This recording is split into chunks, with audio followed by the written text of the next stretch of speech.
Hello student, अगले lecture पे हम फ्रिक्शन के अगले लेक्चर पे हम लोग कंटिन्यू करते हैं। नेक्स्ट टॉपिक आता है, ये भी बहुत इंपॉर्टेंट है कि कूलाम का घर्षण का नियम, कूलाम्स लॉ ऑफ फ्रिक्शन। देखिए यह नियम, सबसे पहली चीज़ कि कूलाम का घर्षण नियम किस पे लागू होता है? केवल दृढ़ पिंड, रिजिड बॉडीज़ पर लागू होता है। कूलाम का नियम हमेशा केवल दृढ़ पिंडों पर ही लागू होता है, ये ध्यान दीजिएगा। यह मुख्यतः साफ एवं सूखी, क्लीन एंड ड्राई, ठीक, यह नियम मुख्यतः साफ एवं सूखी, क्लीन एंड ड्राई सतहों के लिए लागू होता है। ठीक, सबसे पहली चीज़ कि केवल ये रिजिड बॉडीज़ के लिए एप्लीकेबल है। उसके बाद इसमें जो सरफेसेस होती हैं वो क्लीन और ड्राई होती हैं, साफ़ और सूखी होती हैं, किसी वेट सरफेस के लिए लागू नहीं होता है। तो देखिए इसमें पहला नियम है, दो रफ सरफेस के बीच, दो खुरदुरे सतहों के बीच, रफ सरफेस के बीच उत्पन्न घर्षण प्रतिरोध, फ्रिक्शनल रेजिस्टेंस उन सतहों पर भार के लगभग प्रोपोर्शनल होता है। यानी यहाँ पे F proportional to capital W।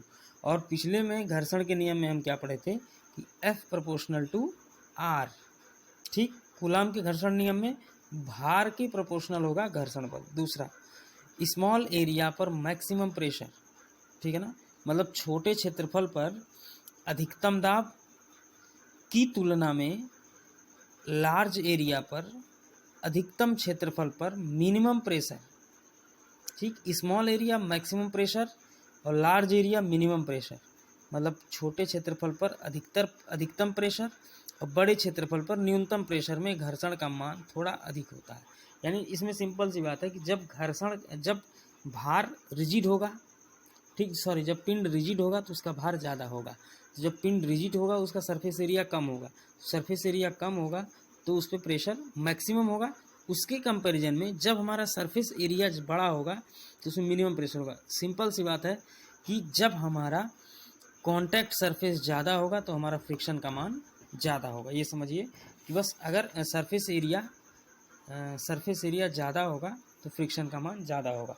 यानी अगर ये ढक्कन है, इसको हमने रख दिया तो इसका सरफेस एरिया कम है, लेकिन इसका भार और इस पेन का भार, ध्यान दीजिएगा, इस पेन ज़्यादा सरफेस एरिया लिया है और ये ढक्कन कम सरफेस एरिया लिया है। सपोज करें दोनों के भार इक्वल है, तो जो कम सरफेस एरिया लेगा उस पर फ्रिक्शन का मान कम होगा और जो ज़्यादा सरफेस एरिया लेगा उसमें फ्रिक्शन का मान ज़्यादा होगा।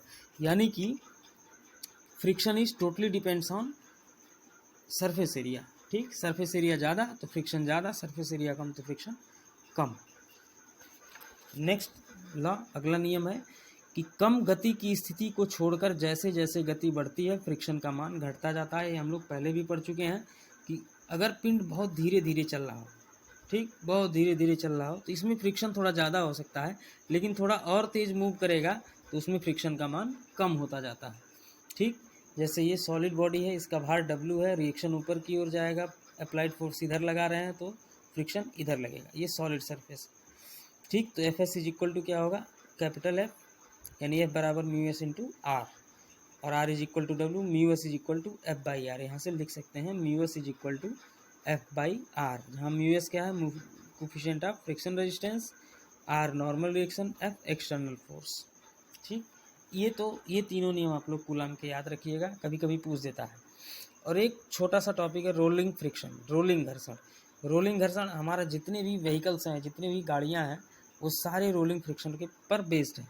ठीक, सब लोग जानते हैं कि ये बियरिंग लगी होती है, बियरिंग पर ही हमारे पहिए चलते हैं, ठीक है ना, बियरिंग की वजह से ही ये हमारा बियरिंग है जिसको हम बैरिंग कहते हैं। तो ये बियरिंग का एक्सटर्नल कवर है और ये इंटरनल कवर है। इंटरनल कवर में क्या होता है, इंटरनल कवर में ये सब बाल होते हैं, बाल जिनको हम छर्रा कहते हैं।